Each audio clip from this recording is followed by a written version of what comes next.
من پشمالوتر فکر نکنم باشه. خریدمش. یعنی اگر اینو من بزنم به صورتم یه پشمایی دارم که ندیدم، درسته؟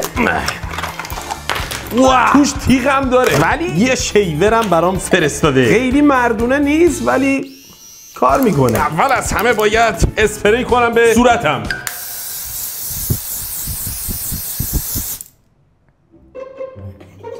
سرده.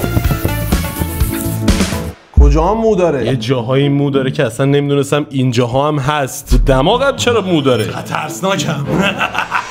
میتونم تبدیل به گرینچ بشم.